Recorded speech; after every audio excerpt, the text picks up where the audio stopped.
இந்த புக்கோட தலைப்பு துணிச்சல். இதோட ஆசிரியர் யாருன்னு பார்த்தீங்கன்னா சப்திகா. இந்த புக்கை படிச்சதை பற்றி நான் உங்கள்கிட்டையும் சொல்கிறேன். இந்த புக்கில் வந்து லீனான்ற பொண்ணு 8ஆம் வகுப்பு படிக்கிறா. அந்த பொண்ணுக்கு அவங்க அப்பா இல்லை. அவங்க அப்பா இல்லாமல் நம்ம பொண்ணை நம்ம நல்லா வளர்க்கணும், நல்லா படிக்கணும் அப்படின்னு அவங்க அம்மாவுக்கு ரொம்ப ஆசை.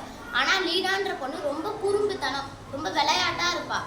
ஆனால் அவங்க அம்மா வந்து எதிர் வீட்டு மாமாட்ட வந்து காசு வாங்கியிருந்தாங்க. அவர் ரொம்ப பணக்காரு, அதனால அவர்கிட்ட காசு வாங்கியிருந்தாங்க. ஒரு நாள் அந்த எதிர் வீட்டு மாமா அவங்க வீட்டுக்கு வந்தாங்க. வந்து காசு கேட்டாங்க. அப்போ மரியா ரொம்ப சோகமாக இருந்தா. ஏன் மரியா சோகமாக இருக்க அப்படின்னு அந்த எதிர் வீட்டு மாமா கேட்குறாரு. இல்லைண்ணே, என் பொண்ணு ரொம்ப குறும்புத்தனமாக இருக்கா, என்னை மாதிரி அவளும் உங்களுக்கு கஷ்டப்படக்கூடாது, நல்ல வேலை வாய்ப்பில் இருக்கணும் அவளும் அப்படின்னு சொல்கிறா. ஏமா கஷ்டப்படுற, அவள் படிப்பான்னு அந்த எதிர் வீட்டு மாமா சொல்கிறாரு. இல்லைண்ணே, நல்ல டியூஷன் சேர்க்கணுண்ணே. சரி, சேர்க்க வேண்டியதானே. இல்லைண்ணே, என்ன பணம் இல்லைண்ணே அப்படின்னு சொல்கிறாரு.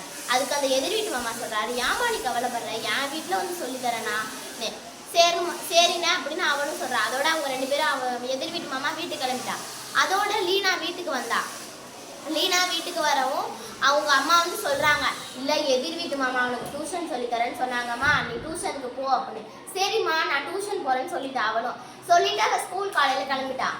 அந்த ஸ்கூலில் அவரோட நண்பர்கள் ஒருத்தி மட்டும் ரொம்ப பெஸ்ட்டாக அந்த பிள்ளைக்கு இருக்குது. அதனால அந்த பிள்ளைகிட்ட சொல்லுது. அந்த பொண்ணு பேர் வந்து சூபி. நான் ஒரு டியூஷனுக்கு போகிறேன், நீனும் வரியா சூபி அப்படின்னு கேட்குறா லீனா. சுபி நான் வரேன் அப்படின்னு சொல்லுது அந்த பொண்ணு. ஒரு நாள் அப்போ போகிறாங்க 2 பேரும். ரொம்ப நாள் ஆயிட்டு அவங்களும் போயிட்டு டியூஷன் போயிட்டு வீட்டுக்கு வர அந்த மாதிரியே இருந்துச்சு. ரொம்ப நாள் போயிட்டு வந்தோடனே ஒரு நாள் 2 பேருக்கும் ரொம்ப மனசு கஷ்டமாக இருக்குது. 2 பேரும் சோகமாக இருந்தாங்க. அதுக்கு வந்து அந்த பொண்ணு சொல்லுது, லீனா சொல்லுது, இனிமேல் நம்ம டியூஷனுக்கே போகக்கூடாது அப்படின்னு சொல்லுது. ஆமாம், எனக்கு இந்த டியூஷன் ரொம்ப பிடிக்கவே இல்லை அப்படின்னு அந்த சுபி சொல்லுது. சுபி சொல்லவும் நான் அதுக்கு வந்து 2 பேரும் யோசிக்கிறாங்க. சரி, நம்ம இதவே சொல்கிறோமே, இதுக்கு காரணம் என்னவா இருக்கும்? ஆமாம், அந்த எதிர் வீட்டு மாமா தான் நம்ம மேலெல்லாம் கை வைக்கிறாரு, கையை பிடிக்கிறாரு, கண்ணத்தை பிடிக்கிறாரு, இடுப்பை கிள்றாரு அப்படின்னு சொல்கிறா அந்த பொண்ணு. ஐயோ, அதுக்கு வந்து இவங்க 2 பேருமே சொல்கிறா. சுபி சொல்கிறா நம்ம போவேணாம். அதுக்கு அவள் லீனா சொல்கிறா, ஐயோ எங்கள் அம்மா ரொம்ப கஷ்டப்படுவாங்களே.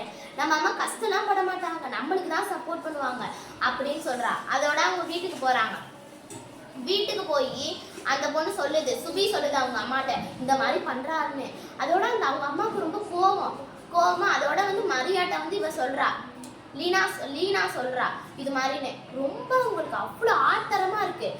அதோட அவங்க ஒரு நாள் அவங்க எஸ்எம்சி கூட்டத்தில் அவங்களோட அந்த பொண்ணோட தலைமை ஆசிரியர் சொன்னது ஞாபகம் வருது. அதோட வந்தோடனே 1098க்கு நான் ஃபோன் பண்ணுறாரு. ஃபோன் பண்ணி நடந்ததெல்லாம் சொல்கிறா. அதோட சமூக நலத்துறையிலேருந்து 2 பெண் ஊழியர்கள் வராங்க. வந்து இந்த 2 பேட்டையும் ரொம்ப விசாரிக்கிறாங்க. விசாரிச்சதுக்கு அப்புறம் இதை காவல்துறைகிட்ட சொல்றாங்க. காவல்துறைகிட்ட சொல்லவும் ஊர் ஃபுல்லா அது பரவுச்சு.